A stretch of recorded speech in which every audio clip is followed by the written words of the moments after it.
네, 함께 하실 말씀은 창세기 27장 41절서부터 28장 22절 함께 하겠습니다. 제목은 남자가 부모를 떠나라는 제목으로 함께 하겠습니다. 지난주 40절까지 했는데요. 그 이어서 함께 보도록 하겠습니다. 그의 아버지가 야곱에게 축복한 그 축복으로 말미암아 에서가 야곱을 미워하여 심중에 이르기를 아버지를 곡할 때 가까운즉 내가 내 아우 야곱을 죽이리라 하였더니 맏아들 에서의 이 말이 리브가에 들림에 이에 사람을 보내어 작은 아들 야곱을 불러 그에게 이르되 내 형 에서가 너를 죽여 그 한을 풀려 하니 내 아들아 내 말을 따라 일어나 하란으로 가서 내 오라버니 라반에게 피신하여 내 형의 노가 풀리기까지 몇 날 동안 그와 함께 거주하라. 내 형의 분노가 풀려 내가 자기에게 행한 것을 잊어버리거든 내가 곧 사람을 보내어 너를 거기서 불러오리라. 어찌 하루에 너희 둘을 이루랴. 이렇게 일단 오늘 본문 말씀을 나가기 전에 지난주 잠깐 우리 살펴보도록 하겠습니다.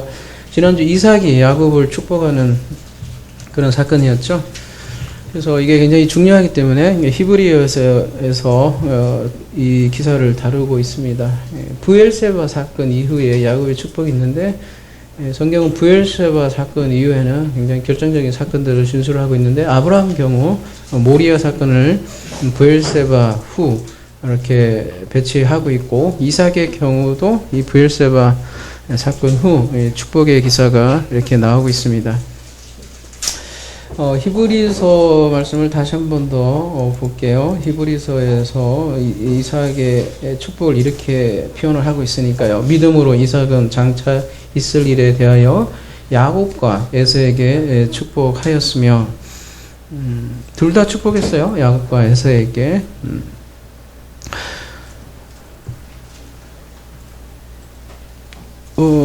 여기에서 이제 믿음으로 믿음장이라고 흔히 알려진 11장에 믿음에 관해서 진술을 하는데 이삭은 장차 있을 일에 대하여 축복을 했다고 했는데 이 장차 있을 일은 우리 지난주 살펴보았듯이 그리스도에 관한 것이죠.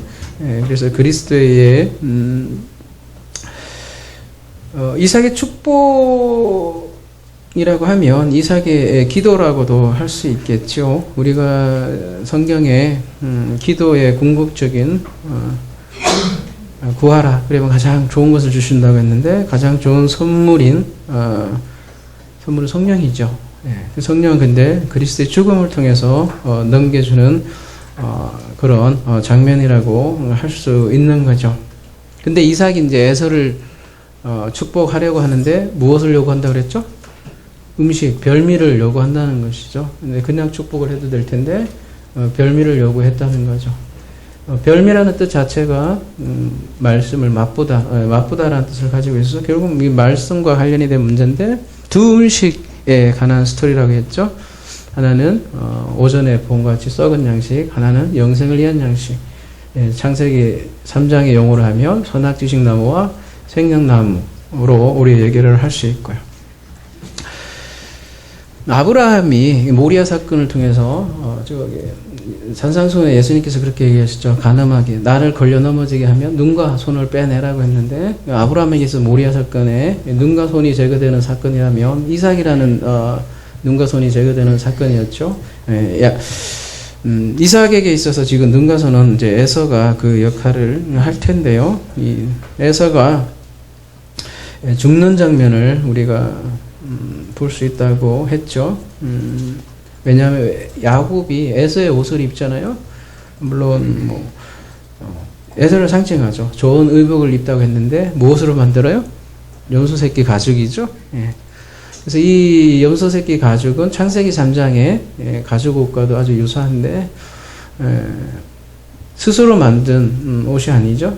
아담과 하와가 스스로 만든 옷은 무화과 나무로 만든 잎으로 만든 옷이었는데 여기서 직접 여호와 엘로힘이 직접 만들어준 가죽 옷이죠. 근데 그 가죽 옷이 입으려면 그 가죽 옷의 주인인 누군가가 죽어야 된다는 그 죽음을 전제로 하고 있죠. 그래서 야곱도 마찬가지로 염소의 가죽으로 표현이 되어 있지만 에서의 옷을 입은 거죠. 그렇다면 에서의 죽음이 담겨 있는 스토리라고 할 수 있겠죠. 그래서 오늘 본문, 지난 우리 본문에도 예수 그리스도의 죽음이 담겨 있다라고 우리가 살펴보았습니다. 그래서 특징적으로 뭐라고 얘기를 하냐면, 이 음성은 야곱의 음성이나 손은 에서의 손이로다. 둘이가 섞여 있는 거죠.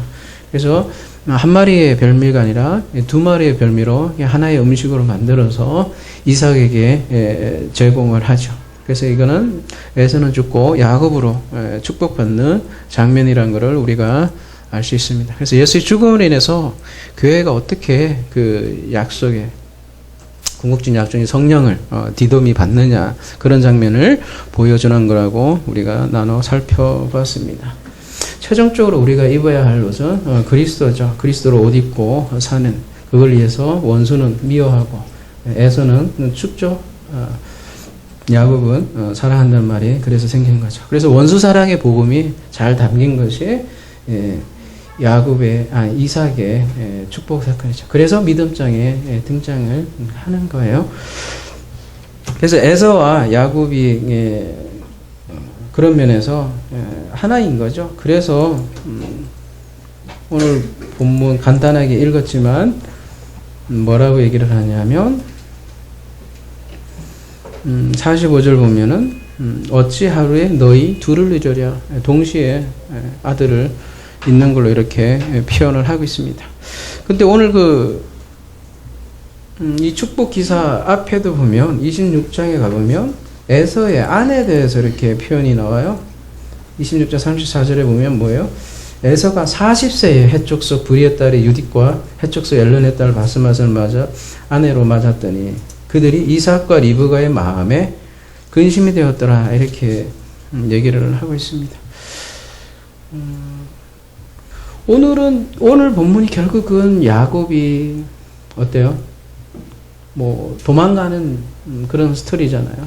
시쳇말로 뭐 해서 우리가 흔히 알기로, 그러니까 야곱이 에서를 속여서 이제 죽을 고비를 맞아서 도망하는 사건으로만 알고 있지만, 성경은 계속해서 그 결혼 관계에 대해서 제가 얘기를 하고 있어요. 이 본문 사건 앞뒤로 계속해서 강조하고 있는 게 뭐냐면, 에서가 어떤 아내를 맞았다는 사실을 계속해서 언급을 하고 있단 말이에요. 근데 그게 이삭과 리브가의 마음이 근심이 됐다, 이렇게 얘기하고. 그래서 결혼 이야기가 그렇게 많아요. 성경에 가만히 보면, 그죠? 그래서 오늘 야곱이 떠나는 것도 사실 결혼 때문이라는 거죠. 우리가 이제 더 살펴보면 알 수 있을 것입니다. 아내를 얻는 건 굉장히 중요한 문제입니다. 이 젊은 청년이요. 우리 한 명밖에 없지만, 두 명이 있구나. 아내를 얻는 거는 굉장히 중요한 문제. 그래서 아내 맞는 얘기를 이렇게 많이 하고요. 26장에도 이런 표현이 있잖아요. 27장도 가봅시다. 제일 마지막에도 그래서 보면 뭐라고 돼 있어요? 리브가가 이삭에게 이르되 내가 햇사람의 딸로 말미암아 내 삶이 싫어졌거늘 야곱이 만일 이 땅의 딸들 곧 그들과 같은 햇사람의 딸들 중에서 아내를 맞이하면 내 삶이 내게 무슨 재미가 있으리까. 28장도에 보면 생각보다 그 아내에 대해서 이렇게 얘기를 많이 해요. 28장 1절 이삭이 야곱을 불러 그에게 축복하고 또 당부하여 이르되 뭐래요? 너는 가나안 사람의 딸들 중에서 아내를 맞이하지 말고 일어나 밧단 아람으로 가서 내 외조부 부두엘의 집에 이르러 거기서 내 외삼촌 라반의 딸 중에서 아내를 맞이하라. 왜 이럴까요 도대체? 이삭과 리브가가 왜 이렇게 가나안이 왼수를 졌을까요? 왜 이렇게 싫어할까요? 아니 고생할 일이 있어. 밧단 아람이면 어디예요? 저기 유프라테, 그죠? 저기 메소포타미아 문명 그쪽에 있는 곳이잖아요. 그 먼 곳까지 가서 리브가도 그렇죠. 리브가도 그곳까지 가서 데리고 왔잖아요.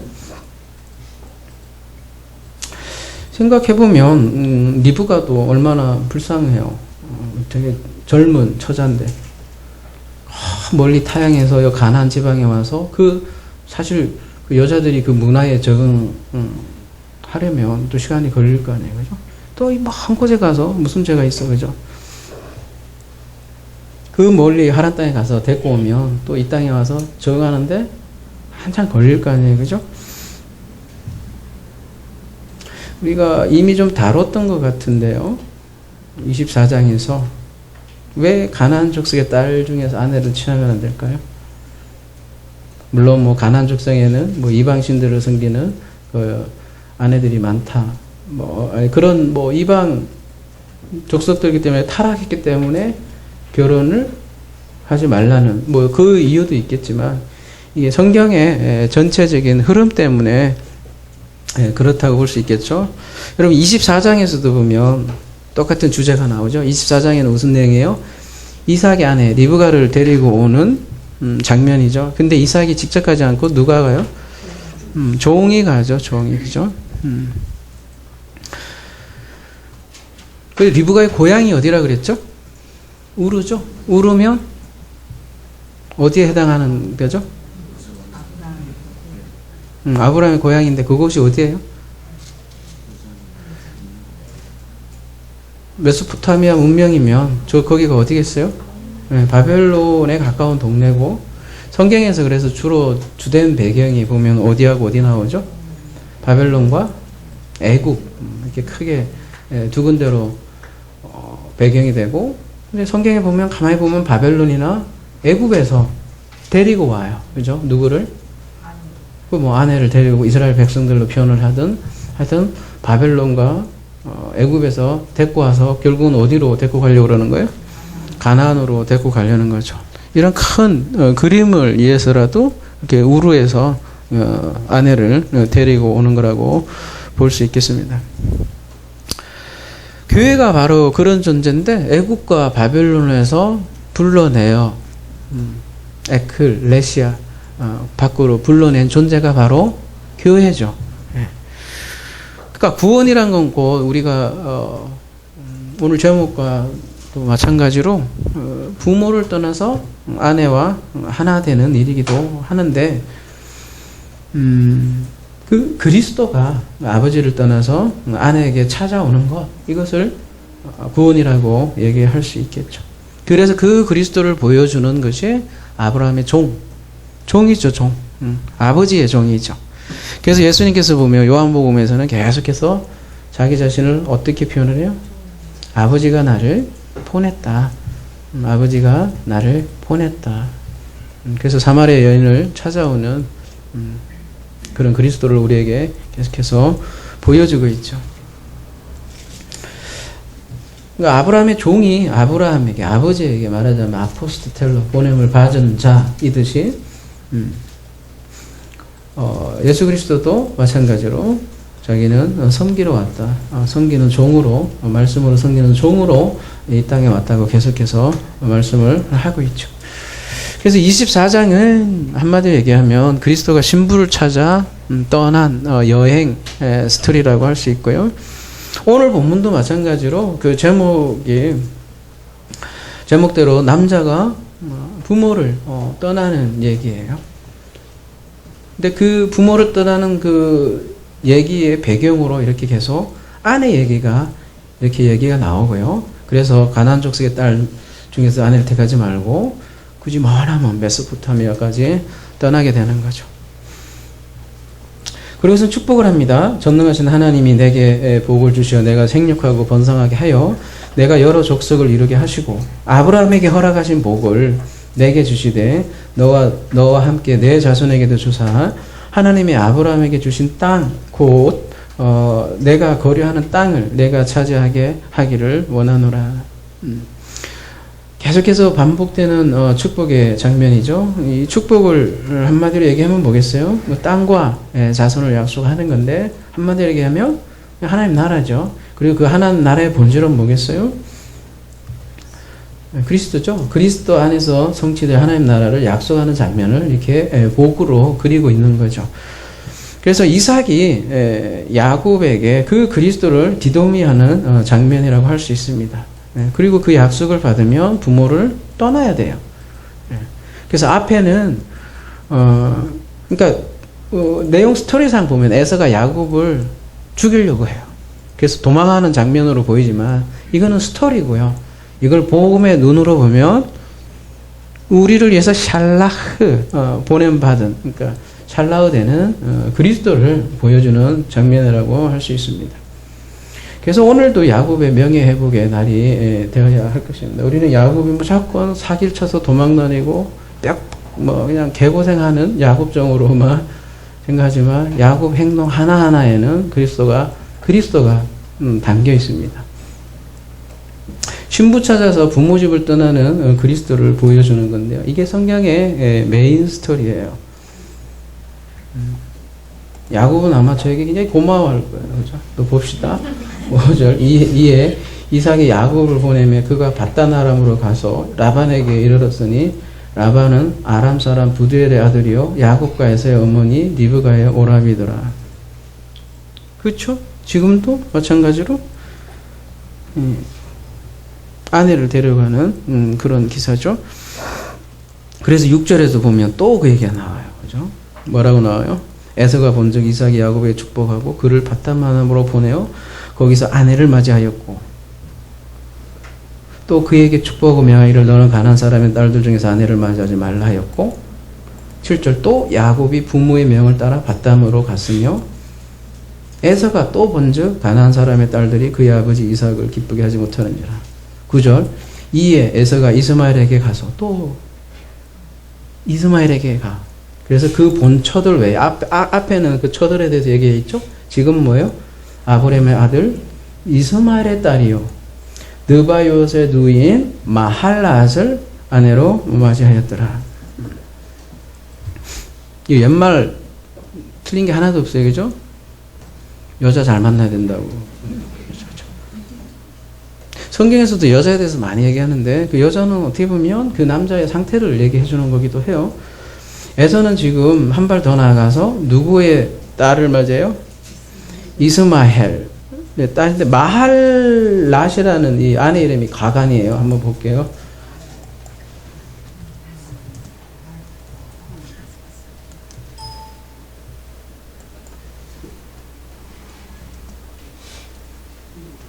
몇 구절인가요? 마하라트인데요. 4257과 동일형. 뭐예요? 이름이 뭐예요? 이 딸 이름이 이렇게죠. 병듬.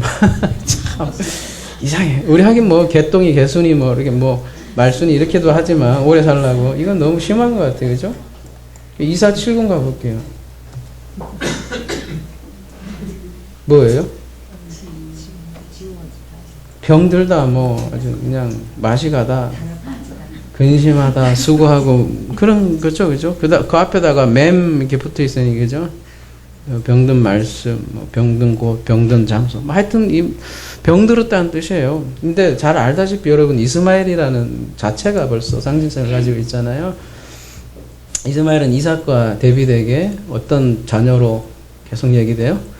율법의 자녀, 그죠? 약속의 자녀가 아닌 율법의 자녀, 육신의 자녀를 이렇게 상징을 하잖아요. 그래서 율법 아래 수고하고 멍에를 지는 병들어 있는 그 인생들을 표현하는 게 그 마할랏이라고 할 수 있고 그 에서의 상태가 그와 연합되어 있으니까 그렇게 표현하는 거죠. 여러분 에서와 야곱은 뗄래야 뗄 수 없는 쌍둥이라고 했어요. 그러니까 에서는 야곱의 옛사람의 모습이기도 하죠. 그래서 야곱은 떠나야만 하는 거예요. 떠나야만 그런 에서와 떠나야만 하는 거고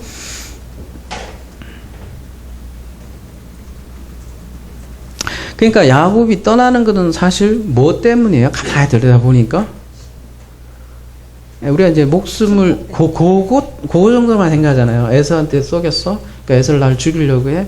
목숨을 부지하려고 떠나는 것 정도로만 생각하잖아요. 근데 성경은 앞뒤에 계속해서 아내 얘기를 하면서 우리에게 계속 그 메시지를 강조해 주잖아요. 결국은 아내 때문에 떠난다는 거예요.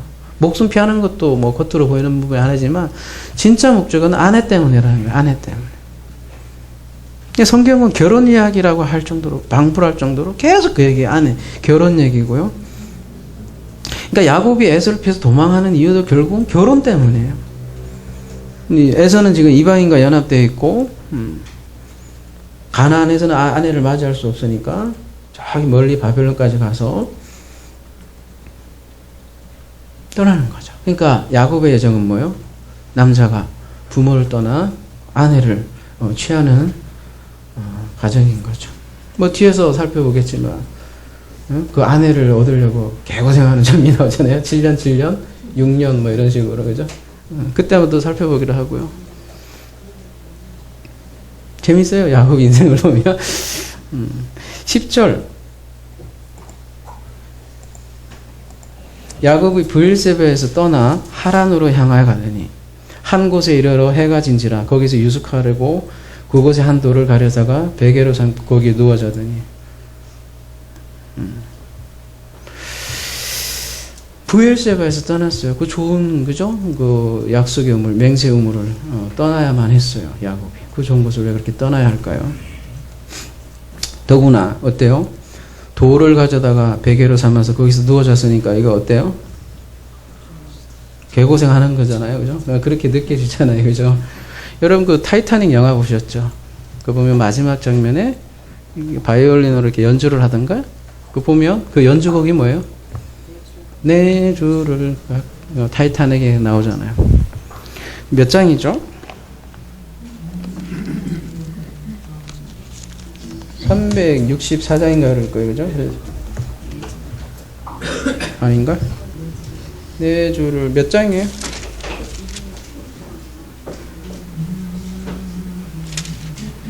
하여튼 뭐 거기 보면 몇 장인지 내가 못 외우고 다녀서 여러분 혹시 알면 얘기해 주세요. 근데 돌베개 자는 뭐 338. 아 338이에요?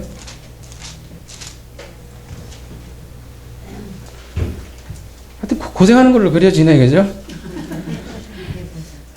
내 고생하는 거 야곱이 돌베개 벤장 같습니다. 이렇게 나오고 그죠? 그 다음에 야곱이 잠깨 일어난 후 돌단을 쌓은 걸 본받아서 이런 식으로 해서 굉장히 고생이지만 우리는 이제 주님께 더 나갑니다. 이런 개념으로 하여튼 고생의 대명사로 이렇게 나온 것 같아요.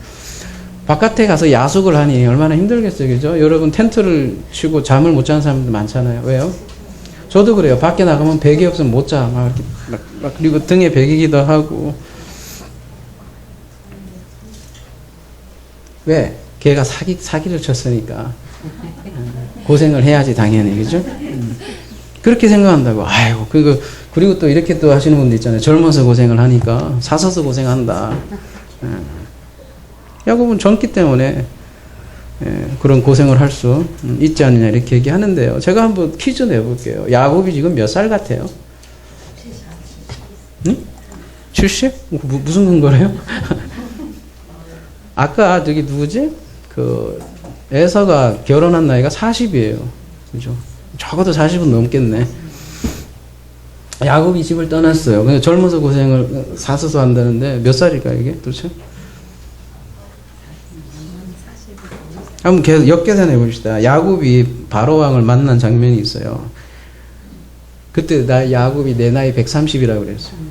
내 인생이 아주 더러워서 개고생하고 살았다 이런 식으로 고백을 해요. 130이에요. 그러면은 야곱이 요셉을 만났을 때 요셉은 몇 살이었을까요? 거꾸로 계산해 보면 나오잖아요. 요셉은 몇 살일게요? 총리된 게 몇 살이에요? 총리된 나이 요셉이. 예수님 공생의 사역하고 똑같잖아요. 30살이잖아요. 근데 7년, 7년, 흉년, 기근, 흉년, 이런 식으로 예언을 하면서 30살에 7년을 풍년을 지냈고 그 2년 흉년이 지냈을 때 그 흉년이 졌을 때 야곱이 요셉을 만나러 왔어요. 그러니까 7년 지나고 2년이니까 9년이죠. 그러면 이게 계산을 아까 야곱이 130이고 9년이니까 39이죠. 그러면 빼면 몇 살이에요? 91살에 그러면 누굴 낳았다니? 이게 야곱이고 이게 요셉이니까 요셉을 낳은 나이가 야곱이 91살에 요셉을 낳고 요셉이 39살 돼서 나서 야곱이 요셉하고 재회를 했다고요. 그러면은 야곱이 91살 때 요셉을 낳았으니까 거꾸로 계산해 보자고요. 언제 야곱이 요셉을 낳았어요? 막내잖아요. 얘. 언제 낳았어요?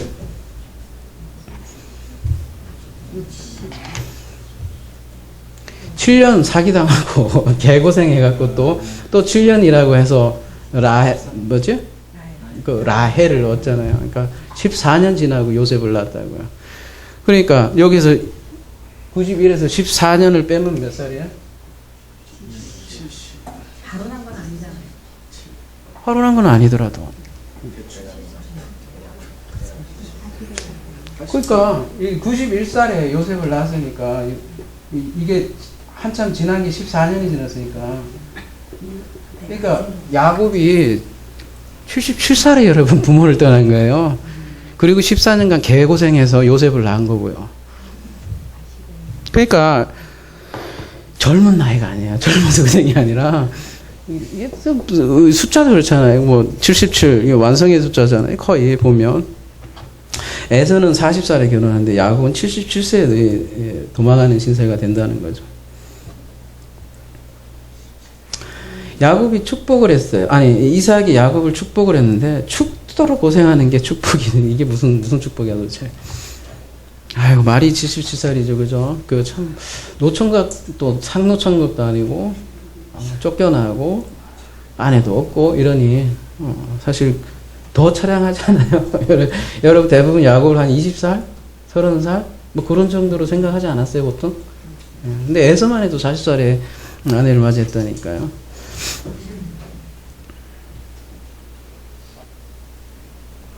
여러분 야곱이 브엘세바를 떠났다 그랬어요. 사실은 브엘세바가 그 종착지죠.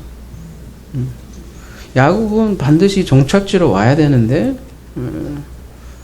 종착지죠. 야곱의 종착지가 브엘세바가 될 텐데 떠나요. 야곱은 떠나야만 했고 그거는 결국 아내 때문이고 교회 때문인 거죠. 그래서 브엘세바를 떠나서 브엘세바로 인도하는 과정이 이제 앞으로 그려질 거예요. 그 아내 때문에 개고생하는 야곱. 사기꾼이 아니죠. 여러분 왜 야곱이 이스라엘의 조상이 되고 민족의 조상이 되고 그렇겠냐고요. 잘 생각하셔야 돼요. 네? 우리 막 야곱의 명예를 좀 회복시켜 주시다.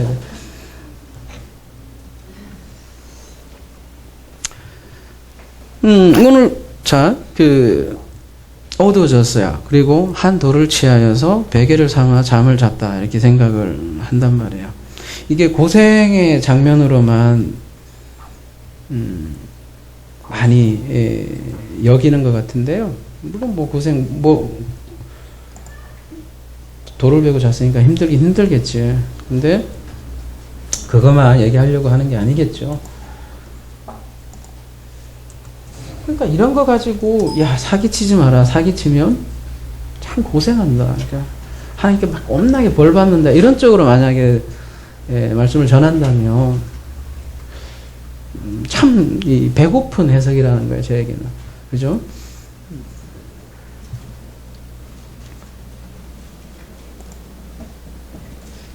그 베개라고 돼 있는데요. 메라시아라고 돼 있는데요.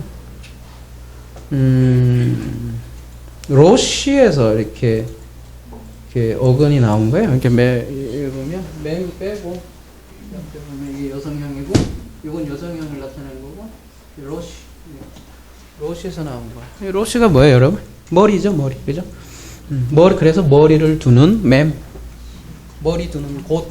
그게 이제 여성이에요. 근데 머리 두는 곳. 그래서 메라시가 머리 두는 곳이라는 뜻이에요. 근데 그걸 이제 베개로 번역을 하는데요. 머리를 둬요. 그 뭐예요? 그 돌에. 그랬더니 야곱은 어때요? 놀라운 꿈을 꾸죠? 그 꿈이 뭐예요? 그 유명한 사닥다리 꿈을 꿉니다. 꿈에 본즉 사닥다리가 땅 위에 서 있는데 그 꼭대기가 하늘에 닿았고 또 본즉 하나님의 사자들이 그 위에서 오르락 내리락 하고.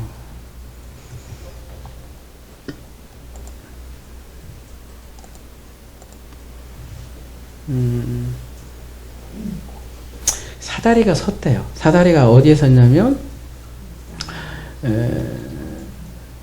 그 땅 위에 섰는데 여기 낮잡으라고 돼 있는데요. 똑바로 서다. 이게 다 굳건히 자리 잡다.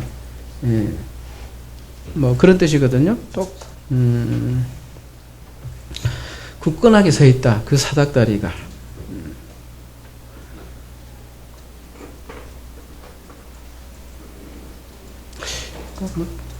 갑자기 그 생각이 나네. 그 제키아 콩나물인가?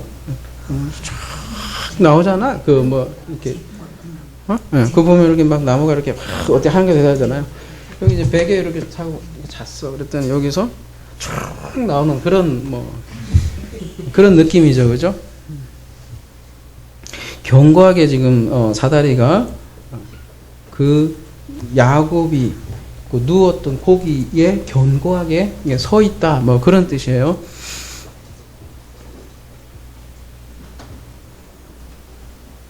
그 돌은 뭘까요?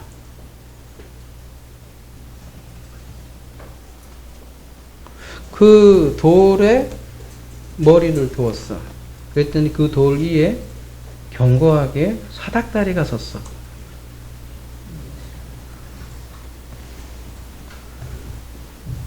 그러니까 이게 제가 콩나물 얘기일까? 설명해 주잖아요. 요한복음 우리 1장 51절에 이미 강의 때 뭐라고요? 요한복음 1장 51절 가볼게요. 또 진실로 진실로 너에게 이르노니 하늘이 열리고 하늘이 열리는 사건이었어요. 하나님의 사자들이 인자에 오르락 내려가는 것을 보리라 하시네. 이거 야곱의 꿈을 지금 얘기를 하면서 얘기를 하는 거예요. 창세기에는 하나님의 사자들이 사닥다리 위에 오르락 내리락 했다는데 지금 예수님은 그 사닥다리 대신에 인자 위에 오르락 내리락 한다 이렇게 얘기했잖아요. 그러니까 예수님은 그 사닥다리의 실체가 자기 인자라는 것 여러 번 얘기했죠. 십자가의 죽음을 통해서 왕권을 받는 아들 개념이 인자라 그랬잖아요. 그 사닥다리가 그 도리에 굳건히 아까 낫잡으라고 했잖아요. 굳건히 서 있다. 인자이신 그리스도라는 것을 요한복음 1장 51절에 그렇게 얘기를 해줬죠. 인자 이에 십자가를 통해 십자가에서 죽는 그 그리스도 이에 오르락 내리락 할 거다.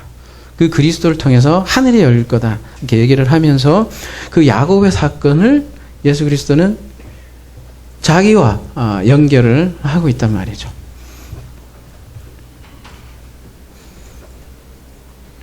그래서 예수님 그런 말씀 많이 하잖아요. 자기는 베드로는 또 그런 얘기도 많이 하죠. 모퉁이 돌이다. 그리스도는 모퉁이 돌이다.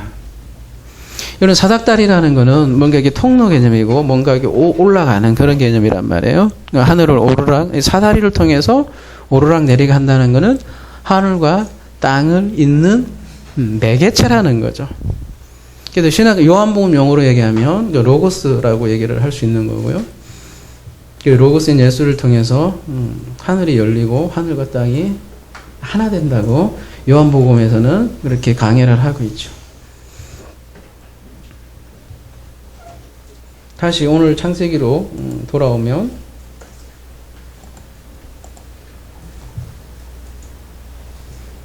또 본즉 여호와께서 그 위에 서서 이르되 나는 여호와니 너의 조부 아브라함의 하나님이요 이삭의 하나님이라. 네가 누워 있는 땅을 내가 너와 내 자손에게 주리니.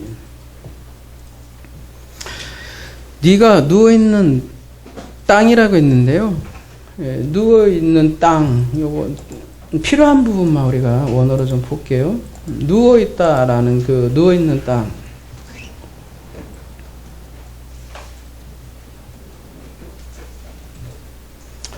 샤카브라고 되어 있는데요. 여러분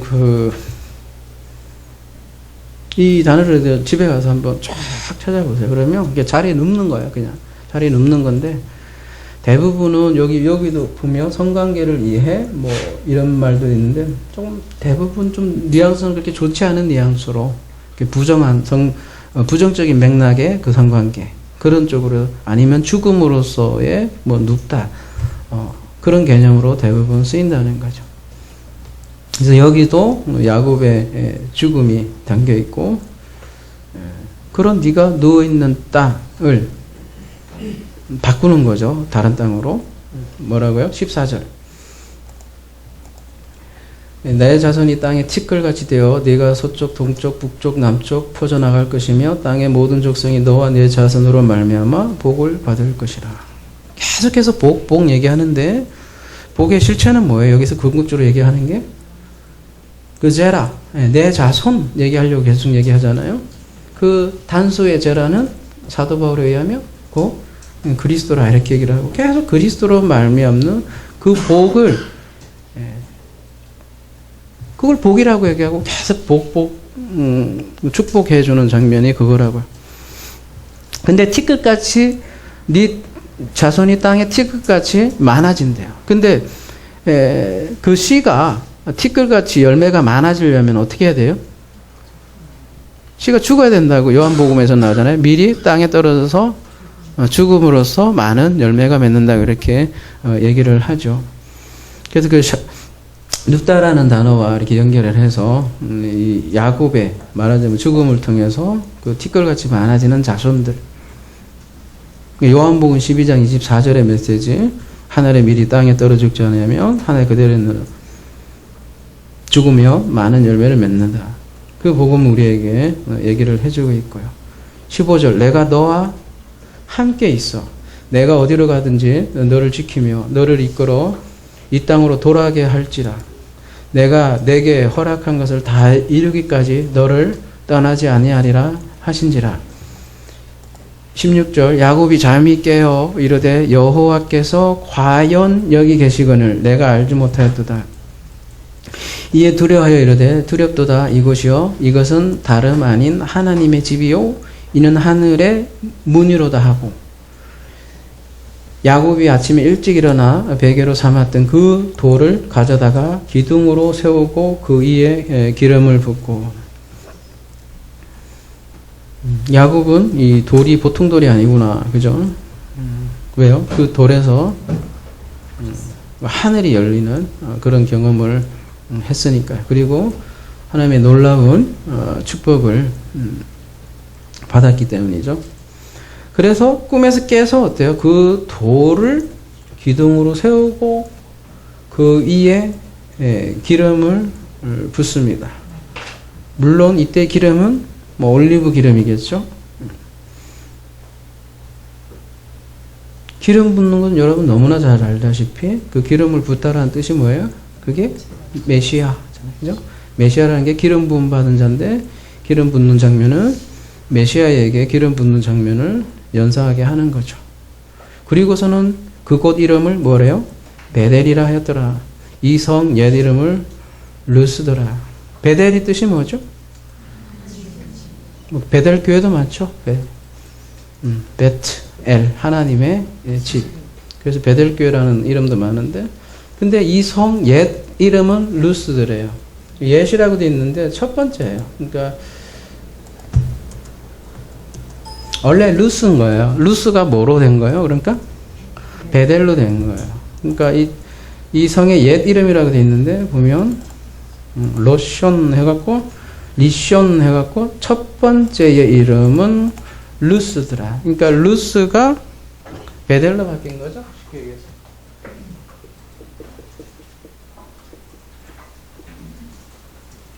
그러면 이 루스도 참 뜻이 재밌는데 뭐라고 돼 있어요?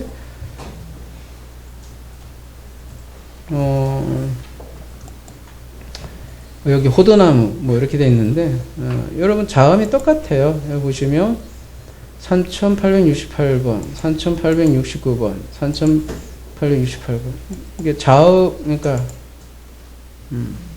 3868, 3869, 3870 다 루스인데요. 동사 보면 뭐예요? 루스라는 나무가 빗나가다, 패역하다. 재밌죠? 참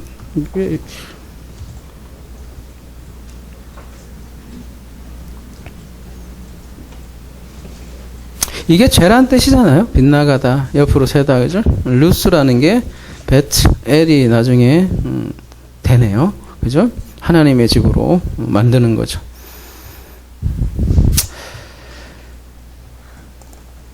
20절 야곱이 서원하여 이르되 하나님이 나와 함께 계셔서 내가 가는 이 길에서 나를 지키고 먹을 떡과 입을 옷을 주시어 내가 평안히 아버지 집으로 돌아가게 하시오면 여호와께서 나의 하나님이 될 것이요 내가 기둥으로 세운 이 돌이 하나님의 집이 될 것이요 하나님께서 내게 주신 모든 것에서 10분의 1을 내가 반드시 하나님께 드리겠나 하더라.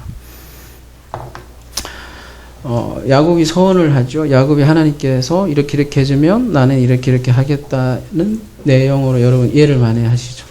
역시 사기꾼이야. 약간 하나님한테 쇼 붙이네. 어떻게? 나를 안전하게 돌아오게 하면 11조를 열심히 바치겠습니다. 근데 여러분 그 11조 바쳤다는 내용이 나와요? 쭉 보면 야곱이 없어요. 그런 또 없어. 야 역시 사기꾼이야. 그렇게 얘기를 많이 사실 하지만 이 원어로 잠깐 볼게요.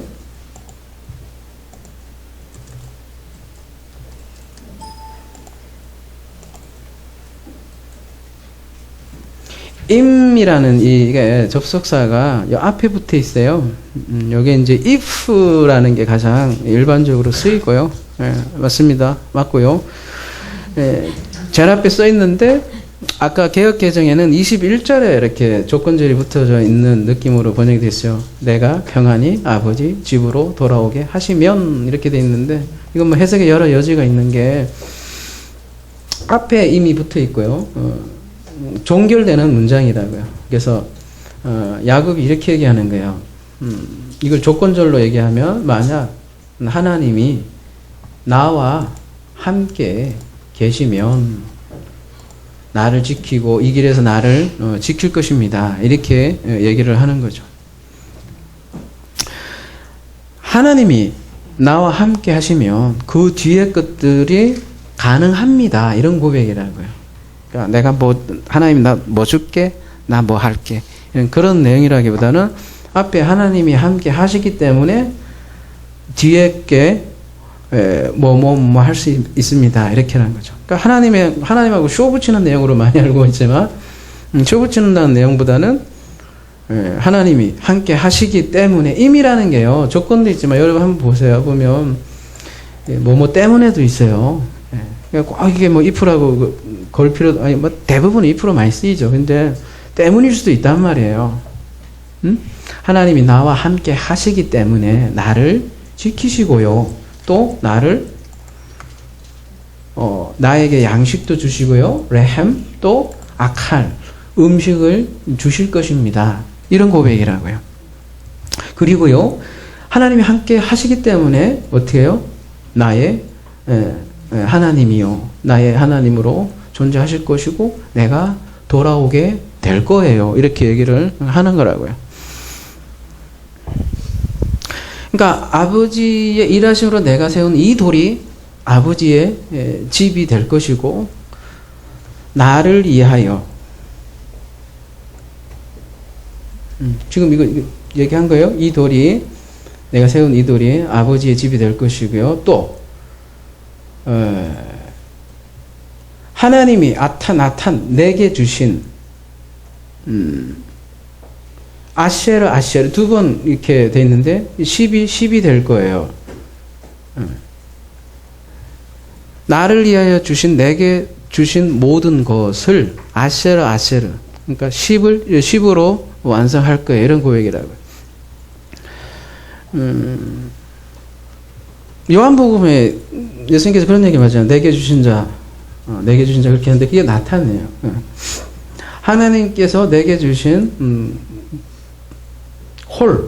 모든 것을 뭘로? 아쉐르 이렇게 두 번 강조를 해서 뭐 11조 드리다 이렇게로 번역이 되지만 10이라는 뜻 자체도 갖고 있고요. 10으로 만들 거예요.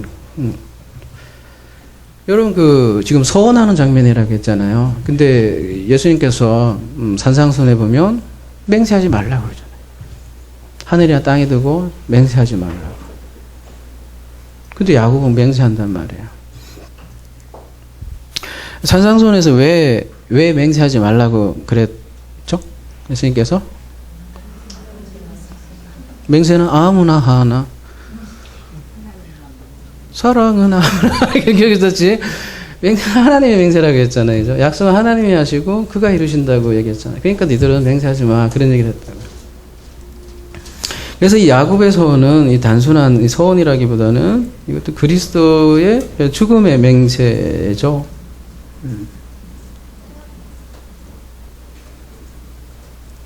그래서 야곱이 인생 가운데 보면 성전을 안 짓죠. 거기 뭐 베텔이 되지도 않고 또 11조 뭐 이렇게 냈다는 그런 뒤에 내용도 사실은 없어요. 그러니까 이 야곱의 맹세는 예수 그리스도의 맹세고, 그래서 하나님이 그리스도를 통해서 11조가 뭐예요? 여기 이거 11조라는 것도 아니고 사실은 10인데 10의 대표가 뭐예요? 그러니까 10의 10은 뭐예요? 우리가 이제 11조 할 때 이미 다뤘잖아요. 그죠? 그리스도잖아요. 11조 자체가 예수님이 11조로 드려진 거잖아요. 그래서 우리가 11조에서 자유로워지는 거 아니겠어요? 그죠? 그러니까 하나님이 11조이신 예수를 죽이시고 그 11조를 받고 야곱이 이스라엘로 나중에 되는 장면이죠. 그러면은 성전은 누가 되는 거겠어요? 야곱 자신이 성전이 되는 거고. 그래서 따로 성전을 지을 이유도 없고. 그래서 야곱 자신이 나중에 베델로 돌아오게 되는 거죠. 어떻게 해요? 하나님의 맹세로 반드시 돌아온다는 거예요. 어디로? 베델로 만들어서 베델로 오게 한다는 거죠. 그래서 오늘 제목이 남자가 부모를 떠나 이렇게 했는데요. 그 떠남이 바로 샬라예요. 누구의 샬라냐? 그리스도의 샬라예요. 여러분 창세기 3장에도 보면 그리스도가 샬라우 되시죠. 그 다음에 근원된 토지를 자기가 취한 된 땅을 평생 갈게 한다 이런 표현이 있어요. 그죠? 우리 보고 개고생하라는 얘기가 아니라 요즘 농사 안 짓는 사람도 많아요. 근원된 토지, 즉 그의 진부를 얻기 위해서 수고하는 그리스도를 보여주는 거라고 창세기 3장 때 우리 나눴잖아요. 그죠? 그래서 야곱도 마찬가지로 이제 앞으로 그 아내를 취하기 위해서 얼마나 고생하는지 살펴보게 될 것입니다. 그래서 포기해요. 그렇죠? 그렇지 않으면 뭔 생고생하는 게 무슨 아까 몇 장이요? 뭐 우리 그리스도에는 막 그렇게 막 찌질이 궁상이로 살아야 되나요? 그래 그 또 본받지. 실제로 그렇게 야곱을 본받아. 너무너무 고생하지만 우리는 사실은 그거 본받으라고 한 거는 아닌데, 그죠?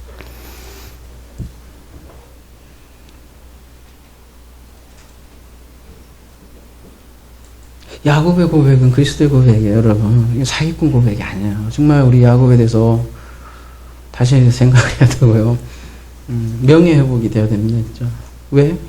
하나님은 아브라함의 하나님이요, 이삭의 하나님이요, 사기꾼이 아니고 야곱의 하나님이라잖아요. 너무 오해돼 있어요. 그리스도를 보여주는 거예요. 그래서 우리가 그 그리스도를 깨달았을 때 야곱과 똑같은 고백을 이렇게 하는데, 다시 한번 볼게요. 15절 뭐예요? 내가 너와 함께 있단다. 아버지의 고백이잖아요. 우리에게 주는 고백. 또 뭐래요?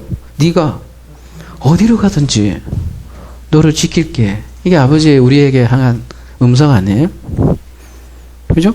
그리고 내가 여러분 각자 네게 허락한 것을 다 이루기까지 한 사람 한 사람 부를까? 너를 떠나지 아니하시라. 우리에게 향한 음성 아니겠어요? 그리고요 16절 이게 복음의 본질 아니겠어요? 야곱이 잠에서 깨었대요. 잠에서 깼어. 현실을 보니까 뭐래요? 과연 여기 계시거늘 누가? 여호와께서. 과연 어디에 계시대요? 여기 계시다고. 천국을 본 거 아니에요? 하나님이 다름이 아니라 과연 여기 계시구나. 17절 이에 두려워하여 이르되 두렵도다 이곳이요 이것은 다름이 아닌 하나님이시며 이는 하늘의 문이로다. 다른 먼 곳에 있는 게 아니에요, 여러분. 이곳이 바로 하나님의 집이요 하늘의 문이로다. 이렇게 근데 난 몰랐네. 네, 그런 고백이잖아요.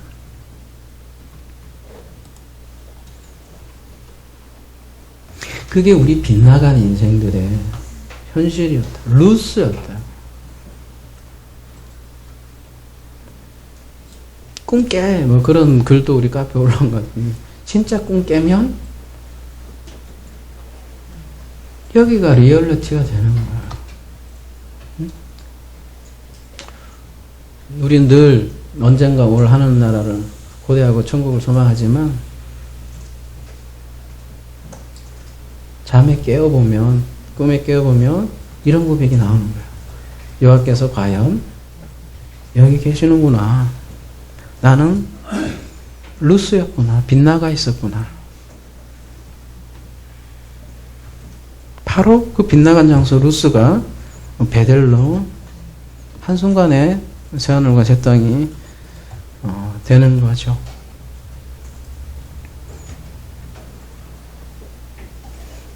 이런 사실을 알려주려고 야곱이 부모를 떠난 거예요. 그 부모를 떠나서 우리에게, 루스인 우리에게 베델로 완성시키려는 하나님의 일함이심이죠.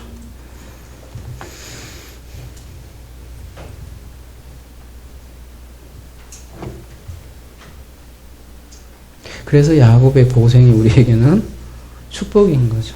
그냥 물리적으로 생고생이면 힘들잖아요, 여러분.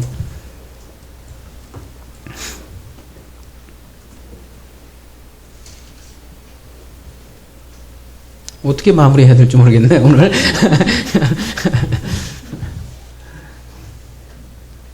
이런 야곱의 축복이, 그죠?